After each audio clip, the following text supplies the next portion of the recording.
여보, 오늘도 조심해서 다녀와요. 아침 6시, 저는 늘 그렇듯 남편의 출근길을 챙깁니다. 김밥 2줄, 보온병에 담은 따뜻한 보리차, 그리고 손수건 1장. 남편 김영수는 올해 62, 버스 운전을 시작한 지 28해째입니다. 젊은 시절부터 지금까지 매일같이 똑같은 시간에 집을 나서고 똑같은 노선을 달리며 수많은 사람들을 실어 나르는 사람이죠. 응, 다녀올게. 저녁은 8시쯤 될 거야. 남편은 늘 그랬듯 짧게 대답하고 현관문을 나섭니다. 말수가 적은 사람이에요. 하지만 그게 무뚝뚝해서가 아니라는 걸 저는 압니다. 그저 피곤한 거죠. 하루 12시간씩 운전대를 잡고 승객들의 얼굴을 보고 민원을 듣고 교통 상황을 신경 쓰다 보면 집에 돌아와서는 말할 힘조차 남지 않는 겁니다. 사람들은 몰라요. 버스 기사가 얼마나 힘든 직업인지. 그냥 앉아서 운전만 하면 되는 거 아니냐고, 편한 직업 아니냐고 말하는 사람들도 있더군요. 하지만 제가 보기엔 남편의 하루는 전쟁이었습니다. 새벽같이 일어나 차고지로 가서 버스 점검을 하고 첫 차를 몰고 나가면 그때부터는 쉴 틈이 없어요. 정류장마다 정확한 시간에 도착해야 하고 신호등 하나, 차선 하나 놓치면 안 되고 급브레이크라도 밟으면 승객들한테 욕을 먹죠.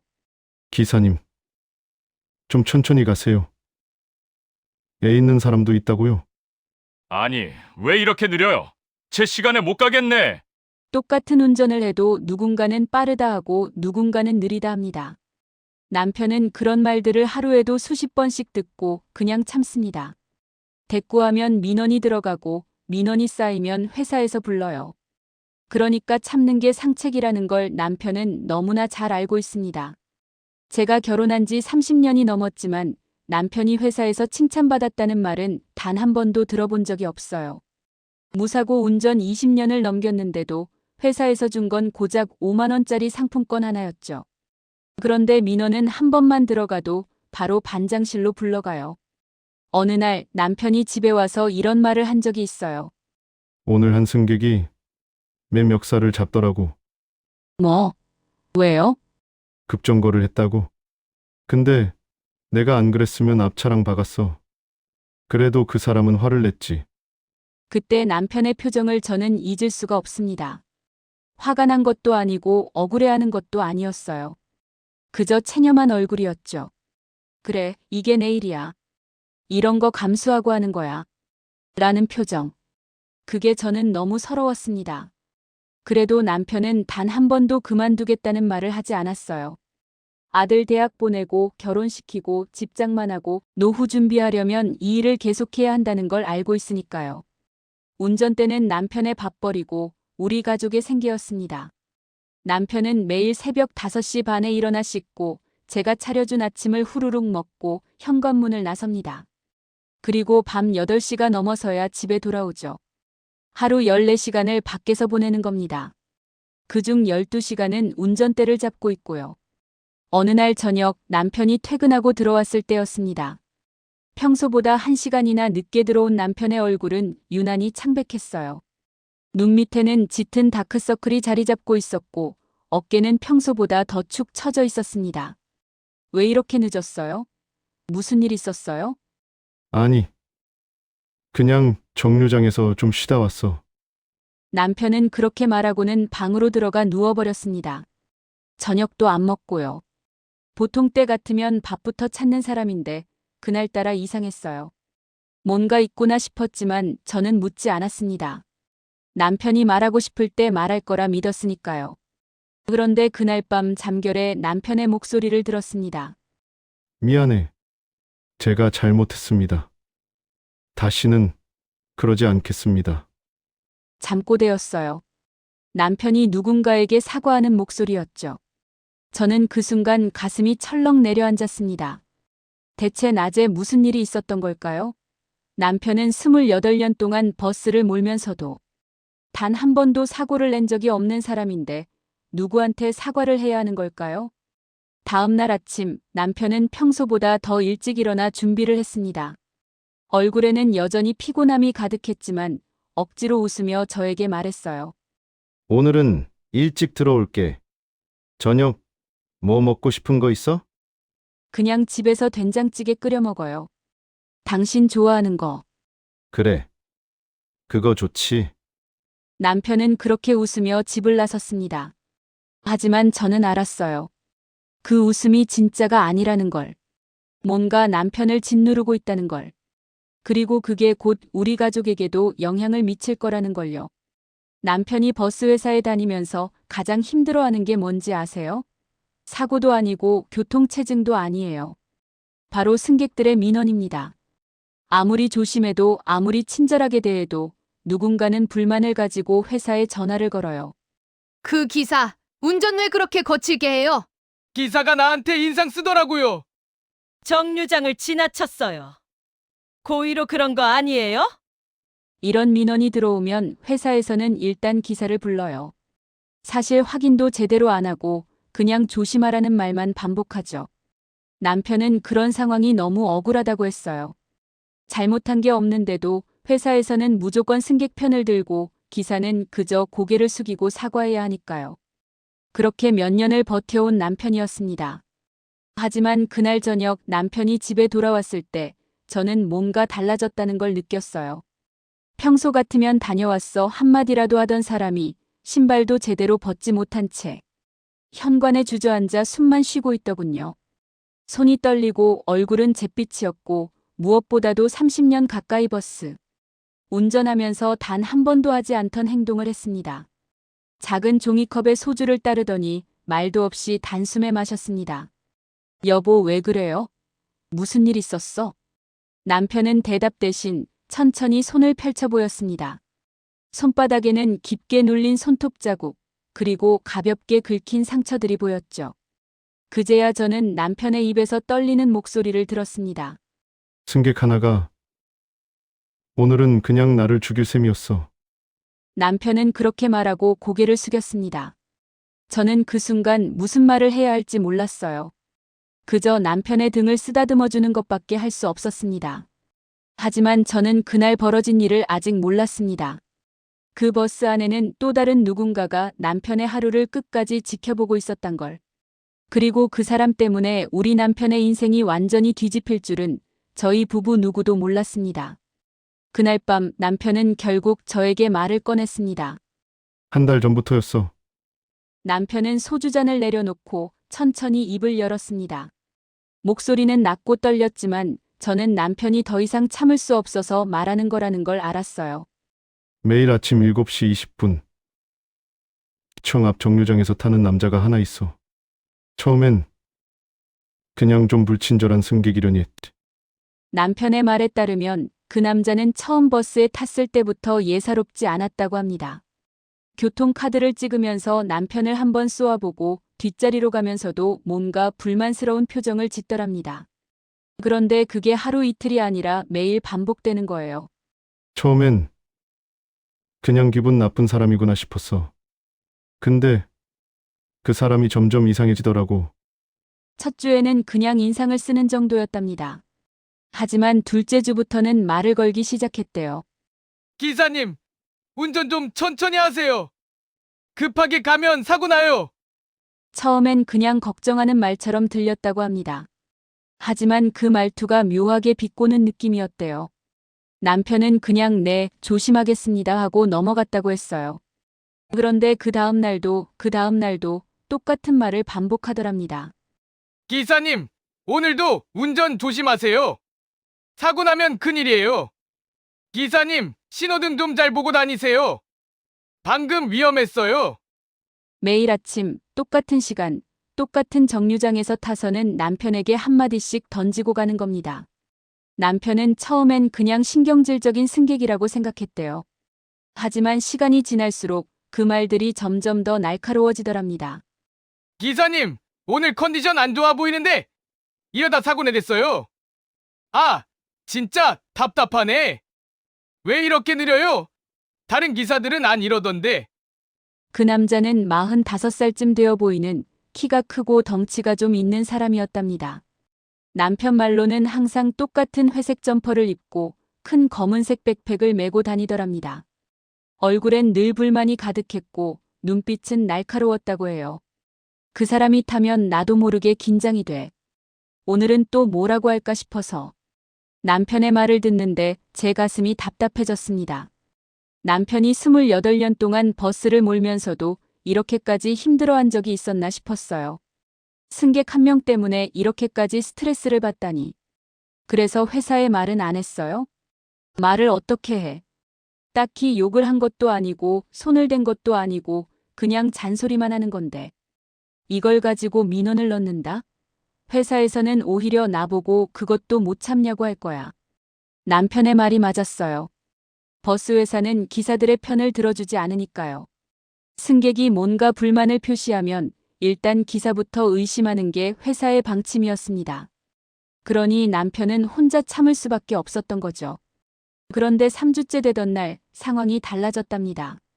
그날도 남편은 평소처럼 시청 앞 정류장에 버스를 세웠어요. 그리고 그 남자가 올라탔죠. 그런데 그날은 버스 안이 유난히 붐볐답니다. 출근 시간대라 사람들이 빽빽하게 들어차 있었고 그 남자는 자리가 없어서 서서 가야 했어요. 그런데 그 순간 그 남자가 앞쪽에 앉아있던 한 젊은 여성을 향해 소리를 질렀답니다.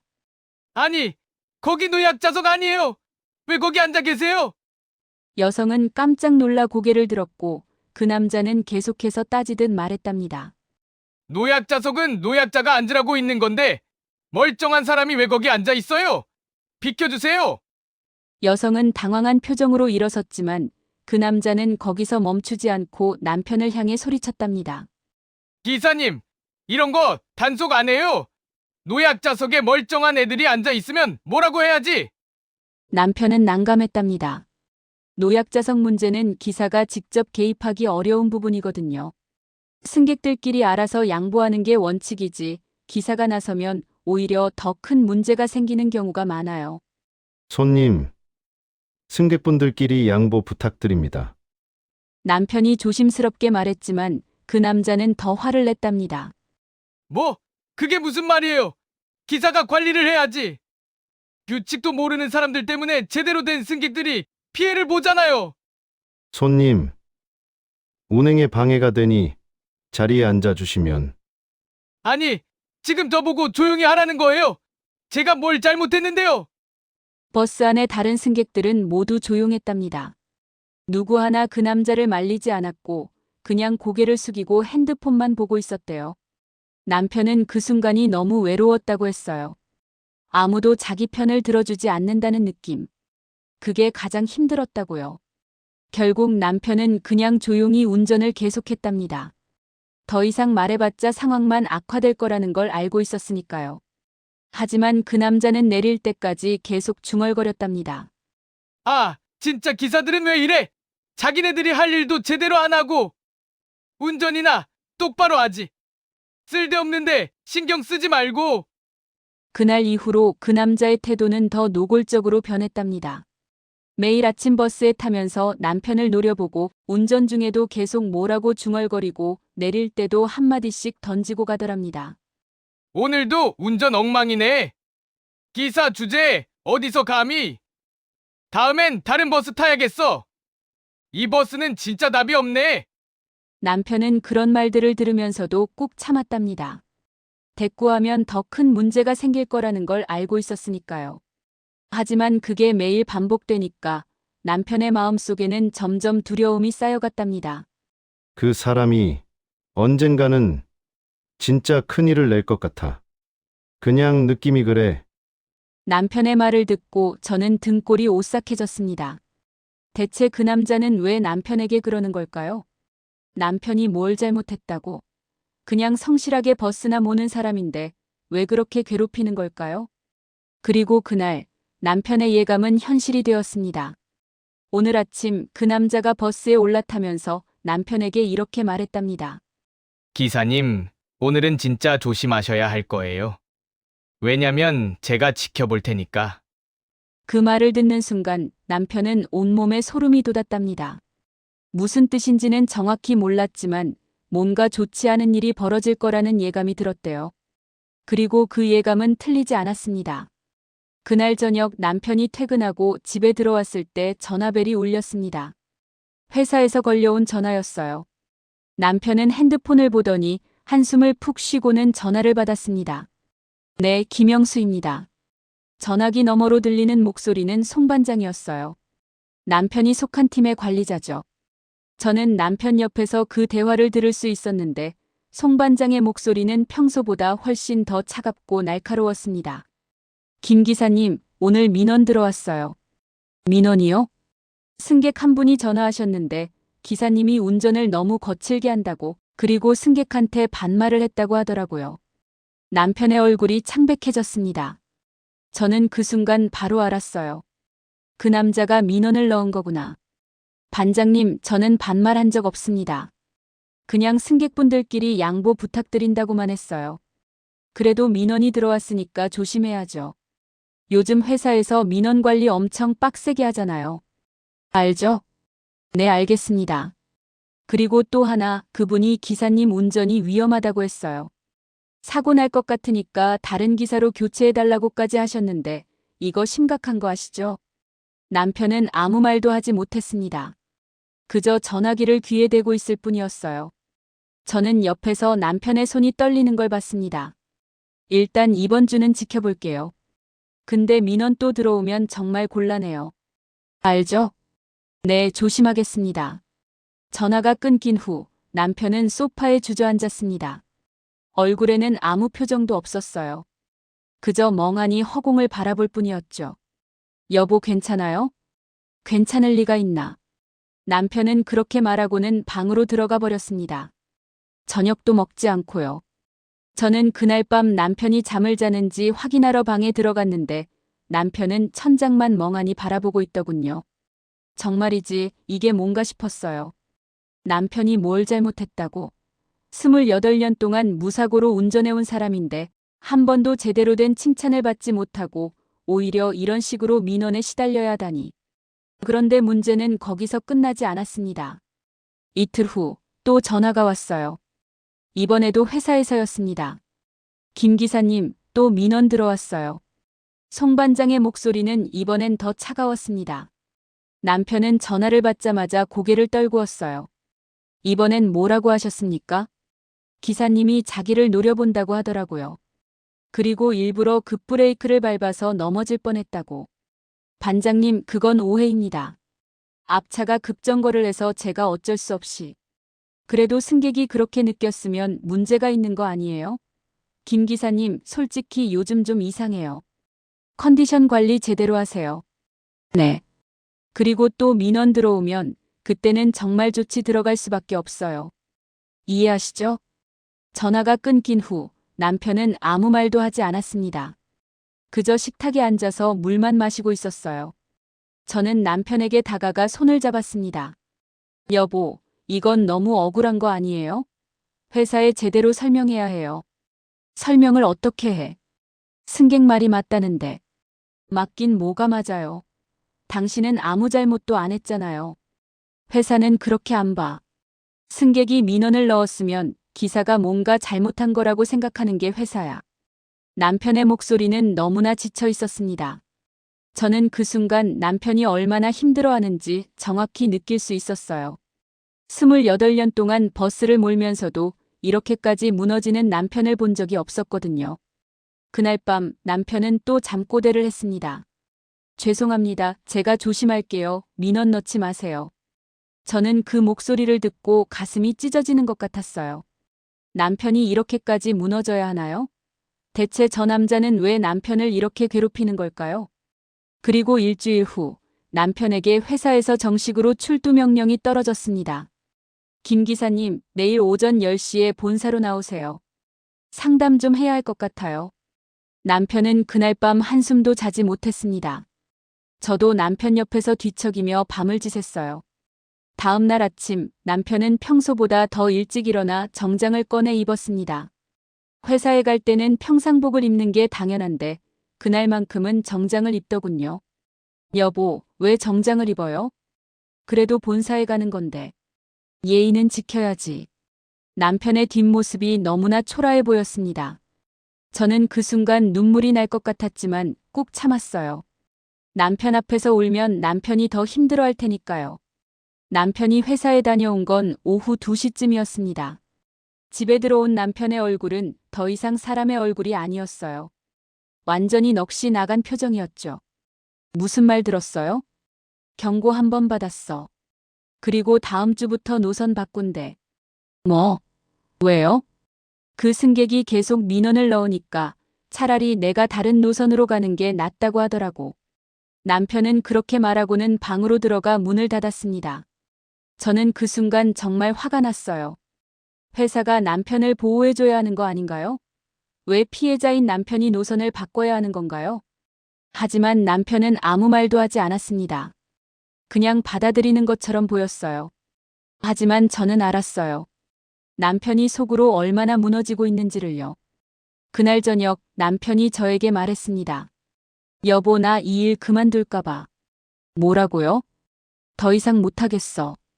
이렇게까지 해가면서 일할 필요가 있나 싶어. 저는 그 말을 듣고 깜짝 놀랐어요. 남편이 처음으로 그만두겠다는 말을 한 거였으니까요. 하지만 동시에 저는 남편이 너무 불쌍했어요. 이렇게까지 힘들어하는데 제가 뭐라고 말려야 할까요? 여보, 당신이 결정해요. 내가 뭐라고 할 수 있겠어요. 미안해. 내가 무능해서. 무슨 소리예요? 당신은 아무 잘못도 안 했어요. 남편은 그렇게 고개를 떨구고 있었습니다. 저는 그날 밤 남편을 꼭 안아줬어요. 그게 제가 할 수 있는 유일한 일이었으니까요. 하지만 저희는 몰랐습니다. 이 모든 상황이 곧 완전히 뒤집힐 거라는 걸요. 남편은 결국 노선을 바꾸지 않기로 했습니다. 그냥 내가 참으면 되는 거잖아. 28년 참았는데 조금 더 참으면 되지 뭐. 남편은 그렇게 말했지만 저는 남편의 눈빛이 예전 같지 않다는 걸 알았어요. 뭔가 포기한 사람의 눈빛이었죠. 살아있지만 살아있지 않은 그런 표정이었습니다. 그리고 그날이 왔습니다. 월요일 아침 출근 러시아워. 남편이 가장 바쁜 시간대였죠. 버스는 사람들로 가득 찼고 남편은 평소처럼 시청 앞 정류장에 버스를 세웠습니다. 그리고 예상대로 그 남자가 올라탔어요.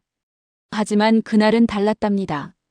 그 남자는 큰 가방을 어깨에 메고 올라타더니 버스 안에 서 있던 사람들을 거칠게 밀치며 앞으로 나아갔답니다. 한 여성이 비틀거리며 넘어질 뻔했고 옆에 있던 학생도 가방에 맞아 아 소리를 냈대요. 남편은 백미러로 그 모습을 보고 조심스럽게 말했답니다. 손님, 다른 승객분들 불편하시니 조심해 주세요. 그런데 그 순간 그 남자가 대뜸 소리를 질렀답니다. 뭐가 어쨌다고요? 아니, 손님께서 가방으로 다른 분들을. 내가 뭘 어쨌다고? 어디서 기사 주제에 감히 나한테 지적질이야? 버스 안이 순간 조용해졌답니다. 모든 승객들이 그 남자를 바라봤지만 아무도 말을 하지 않았대요. 남편은 더 이상 말하지 않고 그냥 운전을 시작했답니다. 하지만 그 남자는 거기서 멈추지 않았어요. 야, 기사. 내가 지금 물어봤잖아. 내가 뭘 잘못했는데? 손님, 안전운행에 방해가 되니 자리에 앉아주십시오. 자리가 어디 있어? 이렇게 사람 많은데 자리가 어디 있냐고. 당신이 버스를 이렇게 빵빵하게 채워놓고. 남편은 아무 대답도 하지 않았답니다. 그저 조용히 운전만 했대요. 하지만 그 남자는 계속해서 소리를 질렀답니다. 아, 진짜 짜증나네. 맨날 이 기사 때문에 기분 더럽게 출근한다니까. 운전도 못하면서 기사를 왜 해? 응? 다른 직업 찾아보지 그래. 버스 안의 다른 승객들은 여전히 조용했습니다. 누군가는 고개를 돌려 창밖을 보고 누군가는 핸드폰만 들여다보고 있었대요. 아무도 남편을 도와주지 않았답니다. 남편은 그 순간이 너무 외로웠다고 했어요. 수십 명의 사람들이 버스 안에 있었지만 아무도 자기 편이 아니라는 느낌. 그게 가장 힘들었다고요. 그런데 그때 신호등이 빨간불로 바뀌었고 남편은 천천히 브레이크를 밟았답니다. 하지만 그 남자는 그 순간을 놓치지 않았어요. 야, 브레이크 왜 이렇게 급하게 밟아? 손님, 신호등이. 신호등이 뭐? 너 지금 일부러 그런 거지? 나 넘어뜨리려고. 그 남자는 갑자기 앞으로 걸어 나왔답니다. 그리고 남편의 운전석 뒤로 다가오더니 남편의 어깨를 손으로 밀었답니다. 야, 너 지금 나 죽이려고 작정했지? 손님, 지금 운행 중입니다. 위험하니 뒤로 물러나 주십시오. 위험한 건 너야. 너 같은 놈이 기사를 하니까 사람들이 위험한 거지. 남편은 그 순간 너무 놀랐답니다. 그 남자의 손이 자기 어깨를 계속 밀고 목덜미까지 잡으려 하더랍니다. 남편은 급히 버스를 길 한쪽에 세우고 비상등을 켰답니다. 손님, 제발 진정하십시오. 이러시면 경찰을 부를 수밖에 없습니다. 경찰? 좋아, 불러봐. 내가 먼저 신고할 거니까. 그 남자는 자기 핸드폰을 꺼내더니 정말로 112에 전화를 걸었답니다.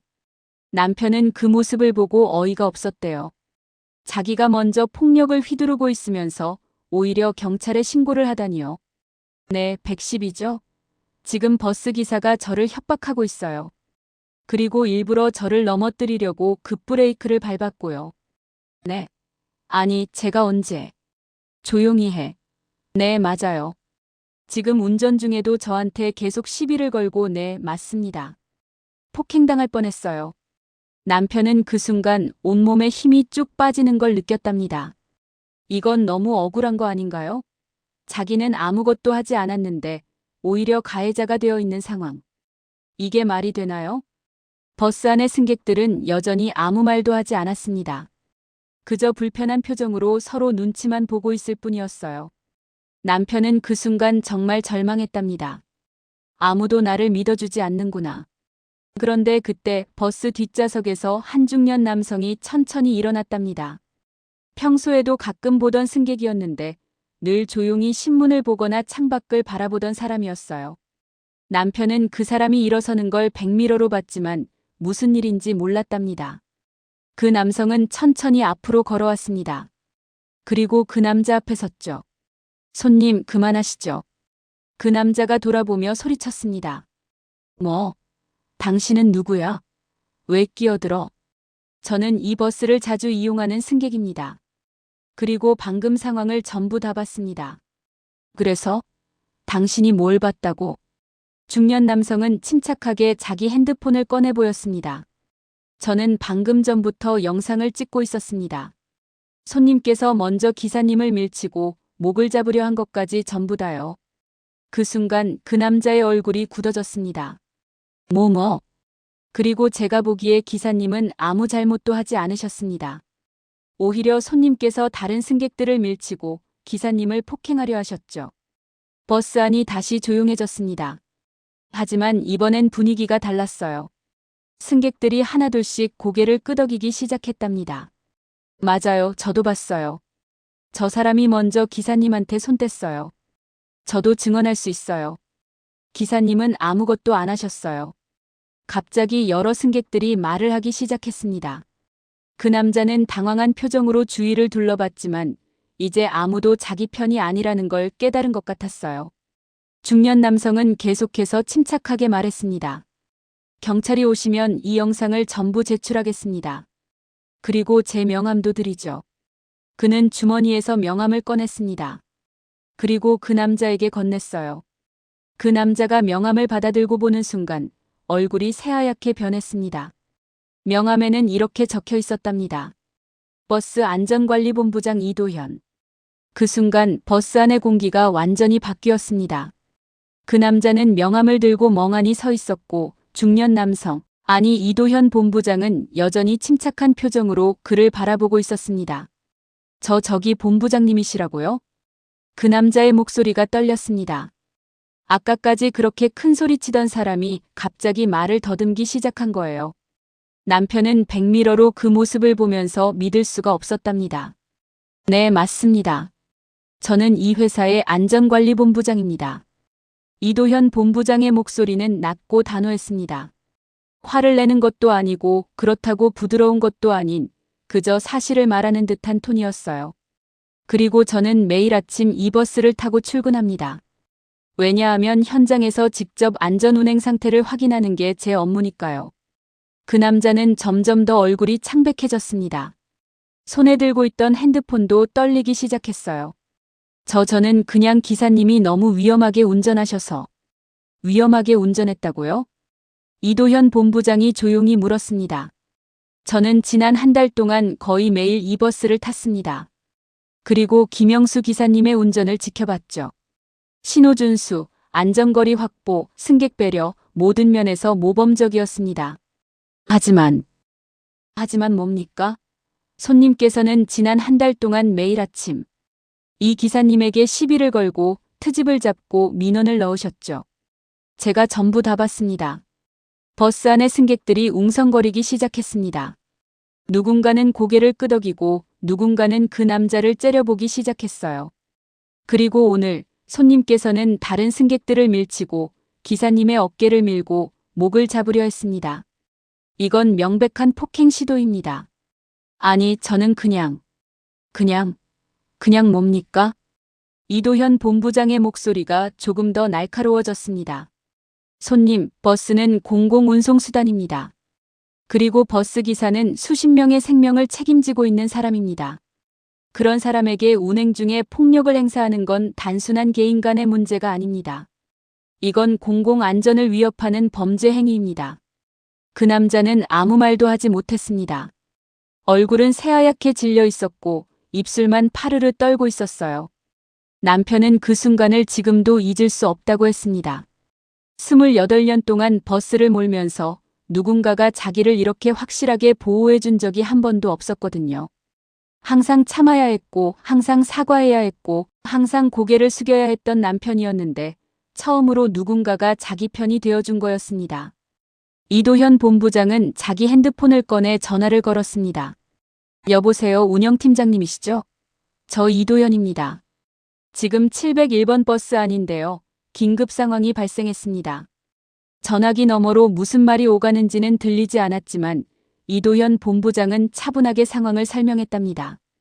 김영수 기사님에게 지속적으로 괴롭힘을 가하던 승객이 오늘 폭행을 시도했습니다. 저를 포함해 여러 승객이 목격했고 영상 증거도 있습니다. 네, 맞습니다. 김영수 기사님은 아무 잘못도 없습니다. 오히려 이 상황에서도 침착하게 대응하셨습니다. 네, 경찰에 정식으로 신고하겠습니다. 그리고 김 기사님은 즉시 보호 조치 부탁드립니다. 전화를 끊은 후 이도현 본부장은 남편을 향해 말했습니다. 기사님, 고생 많으셨습니다. 더 이상 걱정하지 마십시오. 회사에서 전적으로 보호하겠습니다. 남편은 그 말을 듣고 눈물이 날 뻔했답니다. 하지만 꾹 참았대요. 승객들 앞에서 우는 건 자존심이 허락하지 않았으니까요. 그 남자는 여전히 멍하니 서 있었습니다. 그러다가 갑자기 이도현 본부장에게 말했어요. 본부장님, 그냥 이번 한 번만 넘어가면 안 될까요? 제가 잘못했습니다. 정말 죄송합니다. 넘어간다고요? 이도현 본부장은 고개를 저었습니다. 손님, 이건 넘어갈 문제가 아닙니다. 이 기사님은 한 달 동안 손님 때문에 얼마나 힘들어 하셨는지 아십니까? 민원 때문에 회사에 불려가고 경고를 받고 노선까지 바꾸라는 압박을 받았습니다. 그건 제가 몰랐습니다. 몰랐다고 해서 용서가 되는 건 아닙니다. 이도현 본부장은 단호했습니다. 그리고 오늘 손님께서는 폭행을 시도했습니다. 이건 명백한 범죄입니다. 저는 공공안전을 책임지는 사람으로서 이 사건을 그냥 넘어갈 수 없습니다. 그때 밖에서 사이렌 소리가 들렸습니다. 경찰이 도착한 거였어요. 이도현 본부장이 먼저 신고했던 모양입니다. 경찰 2명이 버스에 올라왔고 이도현 본부장은 자신의 신분을 밝히고 상황을 설명했습니다. 그리고 핸드폰에 녹화된 영상을 보여줬어요. 경찰은 영상을 보고 고개를 끄덕이더니 그 남자를 향해 말했습니다. 손님, 저희와 함께 가셔야겠습니다. 아니, 저는 그냥 폭행 혐의로 조사를 받으셔야 합니다. 협조 부탁드립니다. 그 남자는 결국 경찰과 함께 버스에서 내렸습니다. 내리면서도 계속 뒤를 돌아보며 뭐라고 중얼거렸지만 아무도 신경 쓰지 않았어요. 버스 안의 승객들이 하나둘씩 박수를 치기 시작했습니다. 처음엔 한두 명이었는데 곧 버스 전체가 박수 소리로 가득 찼답니다. 기사님, 고생하셨어요. 정말 잘 참으셨어요. 앞으로도 안전운전 부탁드립니다. 승객들의 응원을 받으며 남편은 처음으로 환하게 웃었답니다. 28년 동안 버스를 몰면서 승객들에게 이렇게 따뜻한 말을 들어본 적이 없었거든요. 이도현 본부장은 남편에게 다가와 손을 내밀었습니다. 기사님, 정말 수고 많으셨습니다. 오늘 하루는 쉬시고 내일 회사로 연락드리겠습니다. 감사합니다, 본부장님. 정말 감사합니다. 남편은 그렇게 말하며 이도현 본부장의 손을 꽉 잡았답니다. 그리고 그날 남편은 일찍 퇴근해서 집으로 돌아왔어요. 집에 들어온 남편의 얼굴은 완전히 달라져 있었습니다. 며칠 전까지만 해도 죽은 사람처럼 보이던 얼굴이 이제는 생기가 돌아온 거예요. 여보, 오늘 큰일이 있었어. 남편은 그렇게 말하며 오늘 있었던 일을 전부 얘기해줬습니다. 저는 남편의 이야기를 들으며 눈물이 났어요. 정말 다행이었습니다. 정말로요. 그날 밤 남편은 처음으로 편안하게 잠들었습니다. 한 달 동안 시달려온 악몽에서 벗어난 것 같았어요. 저도 남편 옆에서 안심하며 잠들 수 있었죠. 하지만 이야기는 거기서 끝나지 않았습니다. 다음 날 오전 남편에게 회사에서 전화가 왔어요. 이번에는 송 반장이 아니라 운영팀장이 직접 전화를 걸었답니다. 김영수 기사님, 어제 고생 많으셨습니다. 오늘 오후 2시에 본사로 나와주시겠습니까? 본부장님께서 직접 뵙고 싶어 하십니다. 남편은 긴장했답니다. 본부장이 직접 부른다는 게 좋은 신호인지 나쁜 신호인지 알 수 없었으니까요. 하지만 어제 일을 생각하면 나쁜 일은 아닐 거라는 생각이 들었대요. 오후 2시 남편은 다시 정장을 입고 회사로 향했습니다. 이번에는 며칠 전처럼 초라한 기분이 아니었답니다. 오히려 당당했대요. 회사에 도착하니 운영팀장이 직접 나와서 남편을 맞이했답니다. 기사님, 이쪽으로 오세요. 본부장님 사무실입니다. 본부장 사무실은 남편이 처음 들어가 보는 곳이었답니다. 28년 동안 회사를 다녔지만 본부장을 직접 만날 일은 없었거든요. 기사들은 보통 현장에서만 일하고 회사 임원들과는 거리가 멀었으니까요. 사무실 문을 열고 들어가니 이도현 본부장이 자리에서 일어나 남편을 맞이했습니다. 기사님, 어서 오십시오. 앉으시죠. 감사합니다, 본부장님.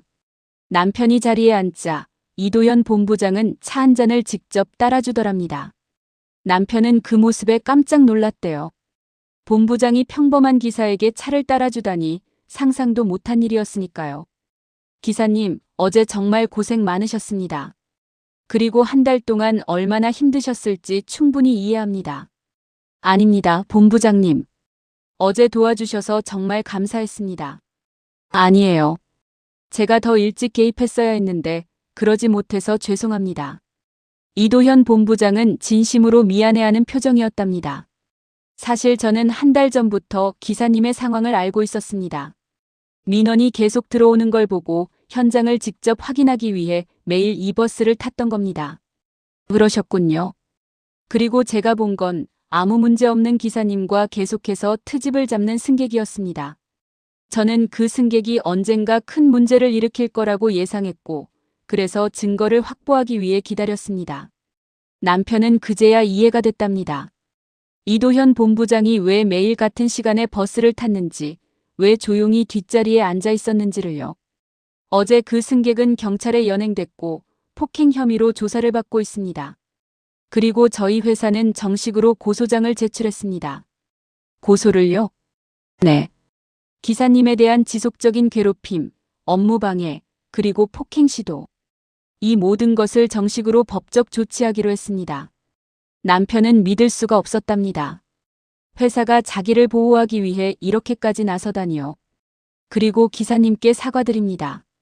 이도현 본부장이 고개를 숙였습니다. 저희 회사가 기사님을 제대로 보호하지 못했습니다. 민원이 들어왔을 때 기사님의 입장을 제대로 확인하지 않고 일방적으로 압박을 가한 건 잘못된 처사였습니다. 아닙니다, 본부장님. 회사도 어쩔 수 없었을 겁니다. 아니요. 어쩔 수 없는 게 아닙니다. 우리 회사의 기사님들은 매일 시민들의 안전을 책임지고 계십니다. 그런 분들을 회사가 보호하지 못한다면 그건 회사의 큰 잘못입니다. 이도현 본부장의 목소리는 단호했습니다. 앞으로 저희 회사는 기사 보호 정책을 강화하겠습니다. 악성 민원에 대해서는 철저히 조사하고 기사님들이 부당한 대우를 받지 않도록 시스템을 개선하겠습니다. 남편은 그 말을 듣고 가슴이 뜨거워졌답니다. 28년 동안 회사에서 이런 말을 들어본 적이 없었거든요. 그리고 기사님께는 특별히 감사의 표시를 하고 싶습니다. 이도현 본부장이 서랍에서 서류 한 장을 꺼냈습니다. 다음 주 월요일 전사 조회 시간에 기사님을 이달의 모범 기사로 선정하려고 합니다. 그리고 포상금도 드리고요. 아, 그건 제가 받을 만한 게 받으실 만합니다. 기사님은 28년 동안 무사고 운전을 하셨고 그 어려운 상황에서도 침착하게 대응하셨습니다. 이건 당연히 받으셔야 할 포상입니다. 남편은 아무 말도 할 수 없었답니다. 그저 고개를 숙이고 눈물을 참았대요. 기사님, 그동안 정말 고생 많으셨습니다. 회사를 대표해서 다시 한번 감사드립니다. 이도현 본부장이 일어나 남편에게 손을 내밀었고 남편은 그 손을 꽉 잡았답니다. 사무실을 나오는 남편에게 운영팀장이 다가왔습니다. 기사님 축하드립니다. 정말 잘 되셨어요. 감사합니다. 아, 그리고 송 반장이 사과하고 싶어 한다는데 괜찮으시면 잠깐 만나보시겠습니까? 남편은 잠깐 망설였지만 고개를 끄덕였답니다. 송 반장은 복도 한쪽에서 남편을 기다리고 있었어요. 평소에 당당한 모습은 온데간데 없고 어색하고 미안한 표정이었답니다. 기사님 정말 죄송합니다. 송 반장이 먼저 말을 꺼냈습니다. 제가 제대로 확인하지 않고 기사님께 압박을 드렸습니다. 정말 잘못했습니다. 괜찮습니다, 반장님. 반장님도 어쩔 수 없었을 겁니다. 아닙니다. 저는 현장을 관리하는 사람으로서 기사님들을 보호해야 했는데 오히려 압박만 드렸습니다. 정말 죄송합니다. 남편은 송 반장의 손을 잡았습니다. 다 지나간 일입니다. 이제 앞으로 잘하시면 되죠. 송 반장은 고개를 숙였고 남편은 그를 토닥이며 자리를 떠났답니다. 집으로 돌아오는 길, 남편은 처음으로 어깨가 펴지는 느낌을 받았답니다. 28년 동안 짓눌려 있던 무게가 마침내 사라진 것 같았대요. 집에 돌아온 남편은 저에게 그날 있었던 일을 전부 얘기해줬습니다. 저는 남편의 이야기를 들으며 계속 눈물을 흘렸어요. 기쁜 눈물이었죠. 여보 정말 축하해요. 응. 나도 믿기지 않아. 내가 이런 날을 보게 될 줄은. 남편은 그렇게 말하며 웃었습니다. 오랜만에 보는 진짜 웃음이었어요. 그날 저녁 우리 부부는 오랜만에 외식을 했습니다. 비싼 음식은 아니었지만 마음만은 풍성한 저녁이었어요. 남편은 소주 한 잔을 들고 말했습니다. 여보 고마워. 그동안 내가 힘들 때 옆에 있어줘서. 무슨 소리예요? 당연한 거지. 아니야. 당연한 게 아니야. 내가 매일 죽은 얼굴로 집에 들어와도 한 번도 짜증내지 않고 참아줬잖아. 그게 얼마나 큰 힘이 됐는지 몰라. 저는 남편의 손을 꽉 잡았습니다. 당신도 고생 많았어요. 정말로.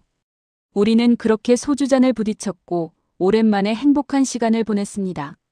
일주일이 지났습니다. 그 일주일 동안 남편은 평소처럼 버스를 몰았지만 뭔가 달라진 게 있었어요. 승객들이 남편을 대하는 태도가 조금씩 변하고 있었던 겁니다. 기사님, 안전운전 감사합니다. 기사님, 오늘도 고생하세요. 예전에는 한 번도 들어본 적 없던 인사들이었습니다. 아마도 그날 버스에 타고 있던 승객들이 주변에 이야기를 퍼뜨린 모양이었어요. 소문은 빠르게 퍼져서 남편의 버스를 타는 단골 승객들은 대부분 그 사건에 대해 알고 있었답니다. 그리고 월요일 아침이 왔습니다.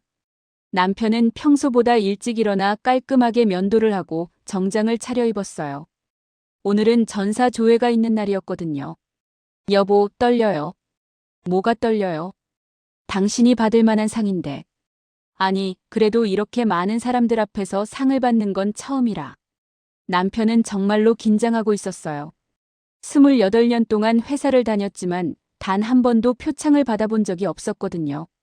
항상 조용히 일만 하던 사람이 이제 전체 직원 앞에서 상을 받게 된 겁니다. 잘하고 와요. 우리 남편 자랑스러워요.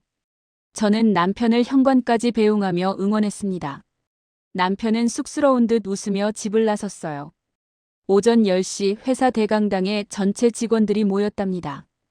기사님들, 정비 직원들, 사무직 직원들까지 모두 모인 자리였어요. 남편은 뒤쪽 자리에 조용히 앉아 있었는데 옆에 있던 동료 기사가 남편의 어깨를 톡톡 쳤답니다. 영수 형, 오늘 주인공이잖아. 왜 뒤에 앉아 있어? 아니야, 여기가 편해. 에이, 형도 참. 오늘만큼은 당당하게 앞에 나가야지. 동료들도 하나둘씩 남편에게 축하한다는 말을 건넸답니다. 평소에는 그냥 인사만 나누던 사이였는데 오늘따라 모두가 친근하게 대해줬대요. 조회가 시작되고 사장님이 단상에 올라갔습니다. 오늘은 특별히 한 분을 소개하려고 합니다. 우리 회사에서 28년 동안 무사고로 시민들의 발이 되어주신 분입니다. 701번 버스 김영수 기사님, 앞으로 나와주시기 바랍니다. 박수 소리가 울려 퍼졌습니다. 남편은 떨리는 다리로 단상으로 걸어갔답니다. 수백 명의 직원들이 박수를 치며 남편을 바라보고 있었어요. 사장님이 남편에게 표창장과 포상금을 전달했습니다. 김영수 기사님은 오랜 기간 모범적으로 근무하셨고 최근 어려운 상황에서도 침착하게 대응하여 우리 회사의 명예를 지켜주셨습니다. 이에 감사의 마음을 전하며 이달의 모범 기사로 선정합니다. 박수 소리가 더 커졌습니다. 남편은 표창장을 받으며 눈물이 날 것 같았답니다. 28년 만에 처음 받는 표창이었거든요. 기사님, 한 말씀 해주시죠. 사장님이 마이크를 건넸습니다. 남편은 잠깐 망설이다가 천천히 입을 열었답니다. 저는 특별한 사람이 아닙니다. 그냥 매일 성실하게 일하려고 노력했을 뿐입니다. 남편의 목소리는 떨렸지만 진심이 담겨 있었어요. 솔직히 말씀드리면 최근 한 달 동안 정말 힘들었습니다. 그만두고 싶을 정도로요. 대강당이 조용해졌습니다. 하지만 회사가 그리고 승객 여러분들이 저를 보호해 주셨습니다. 그게 얼마나 큰 힘이 됐는지 모릅니다. 남편은 잠깐 숨을 고르고 계속 말했습니다. 버스기사는 힘든 직업입니다. 매일 수백 명의 생명을 책임지고 때로는 욕도 먹고 민원도 받습니다. 하지만 오늘 저는 깨달았습니다. 우리가 하는 일이 결코 작은 일이 아니라는 걸요. 앞으로도 저는 성실하게 일하겠습니다. 그리고 저처럼 힘든 동료들이 있다면 서로 도와가며 이겨낼 수 있었으면 좋겠습니다. 감사합니다. 남편이 말을 마치자 대강당은 다시 박수 소리로 가득 찼습니다. 이번에는 더 크고 따뜻한 박수였어요. 남편이 자리로 돌아오자 이도현 본부장이 남편에게 다가왔습니다. 기사님, 좋은 말씀 감사합니다. 앞으로도 잘 부탁드립니다. 감사합니다, 본부장님. 정말로. 조회가 끝나고 남편은 동료들에게 둘러싸였답니다. 모두가 축하한다며 악수를 청했고 누군가는 어깨를 두드려주고 누군가는 함께 사진을 찍자고 했어요. 영수 형, 오늘 저녁에 한잔해요. 그래야지. 오늘은 제대로 축하해야지. 남편은 오랜만에 동료들과 어울리며 웃었답니다. 정말 오랜만에 느끼는 소속감이었어요. 그날 저녁 남편은 동료 기사 몇 명과 함께 술자리를 가졌답니다.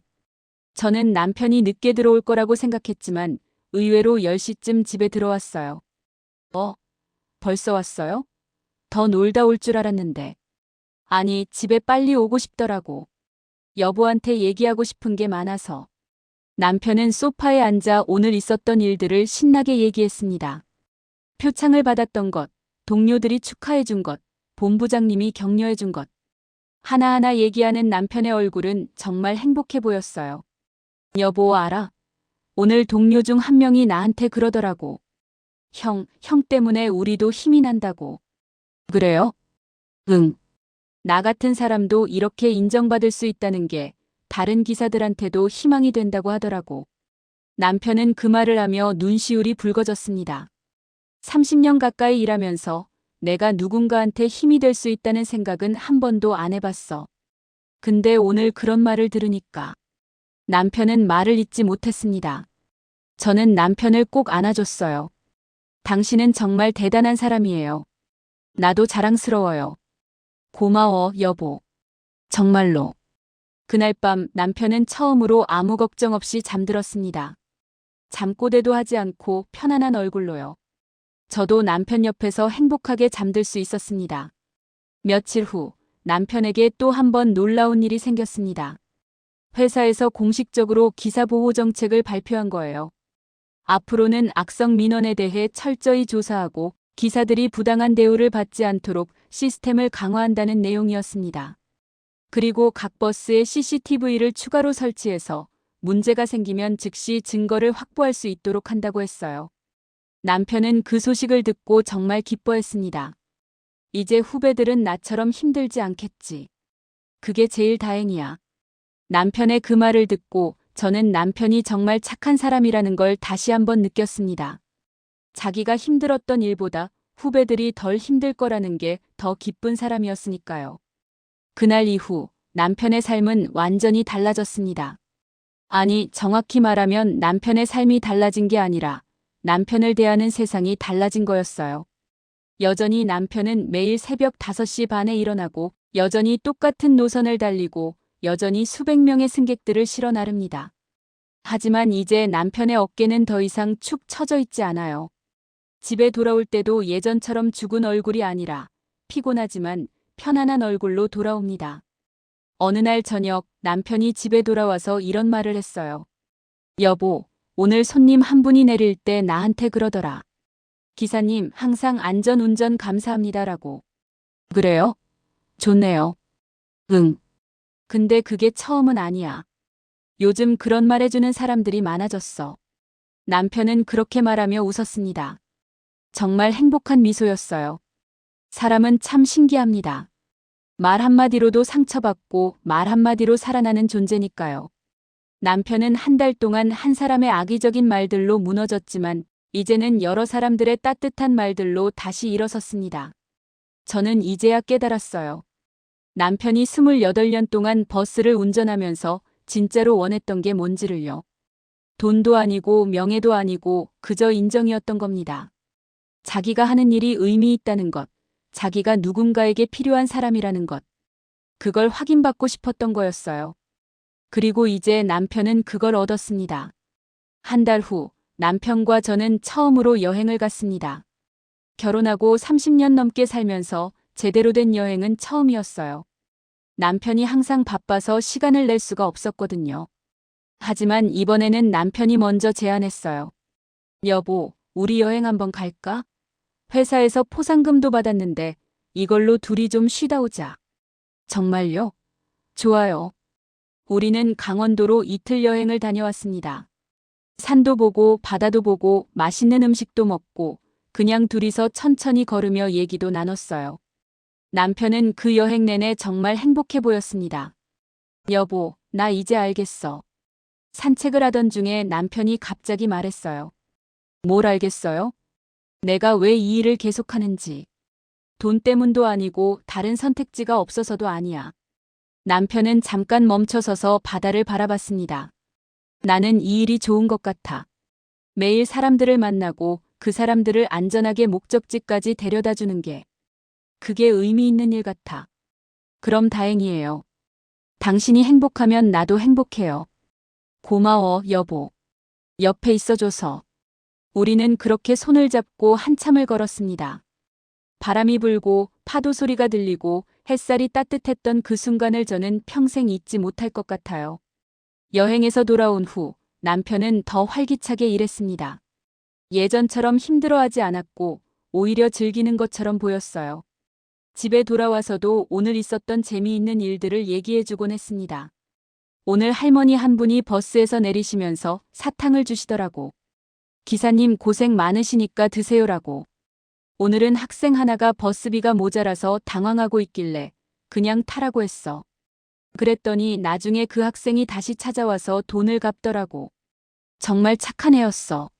남편의 그런 이야기들을 들으며 저는 남편이 정말로 변했다는 걸 느낄 수 있었습니다. 예전에는 힘든 일만 얘기하던 남편이 이제는 좋은 일들을 더 많이 얘기하고 있었으니까요. 그리고 오늘 남편은 또다시 평범한 아침을 맞이했습니다. 여보, 다녀올게. 응, 조심해서 다녀와요. 남편은 현관문을 나서며 뒤돌아보더니 저에게 웃어 보였어요. 정말 환한 미소였습니다. 저는 창문 너머로 남편이 걸어가는 뒷모습을 바라봤습니다. 예전과 똑같은 모습이지만 어딘가 달라 보였어요. 어깨가 펴져 있고 걸음걸이도 당당했습니다. 사람은 말 한마디로도 상처받고 말 한마디로 살아납니다. 남편은 한 사람의 악의로 무너졌지만 여러 사람들의 선의로 다시 일어났어요. 그리고 이제는 그 누구보다 당당하게 자기 일을 하고 있습니다. 오늘도 남편은 시민들을 싣고 도시를 달릴 겁니다. 새벽부터 밤까지 쉬지 않고요.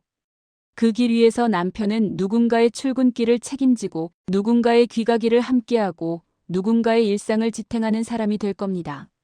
그리고 저는 그런 남편을 집에서 기다리며 따뜻한 저녁을 준비할 겁니다. 세상에는 많은 버스 기사님들이 있습니다. 매일 똑같은 시간에 일어나 똑같은 노선을 달리고 수많은 사람들을 실어 나르는 분들이요. 그분들은 누구보다 성실하고 누구보다 책임감이 강한 분들입니다. 하지만 그분들이 받는 대우는 어떤가요? 칭찬보다는 민원이 더 많고 감사보다는 불만이 더 많이 들립니다. 그래도 그분들은 묵묵히 자기 일을 합니다. 왜냐하면 그게 자기들의 일이니까요. 저는 이 이야기를 통해 말하고 싶습니다. 우리 주변의 평범한 사람들에게 조금만 더 따뜻한 말을 건네주세요. 버스기사님께, 택시기사님께, 청소하시는 분께, 식당에서 일하시는 분께. 그분들도 누군가의 남편이고 누군가의 아내이고 누군가의 부모입니다. 말 한마디가 누군가를 살릴 수 있습니다. 정말로요. 그날 이후 남편은 어깨가 펴졌습니다. 그리고 저는 그런 남편이 정말 자랑스럽습니다. 오늘도 남편은 조용히 시민을 싣고 또 하루를 달립니다. 그리고 저는 그런 남편을 사랑합니다. 오늘 이야기 어떠셨나요? 세상에는 남편처럼 묵묵히 자기 자리를 지키는 분들이 참 많습니다. 버스기사님, 택시기사님, 배달하시는 분, 청소하시는 분. 그분들께 따뜻한 말 한마디를 건네주세요. 그 작은 말 한마디가 누군가의 하루를 완전히 바꿀 수 있습니다. 이 이야기가 여러분의 마음에 작은 울림이 되었다면 좋아요 버튼으로 응원의 마음을 전해주세요. 그리고 구독을 눌러주시면 앞으로도 더 많은 감동적인 이야기를 함께 나눌 수 있습니다. 여러분은 오늘 누구에게 따뜻한 말 한마디를 건네셨나요? 댓글로 여러분의 이야기도 들려주세요. 오늘도 수고하신 모든 분들께 진심으로 감사드립니다. 다음 이야기에서 또 만나요.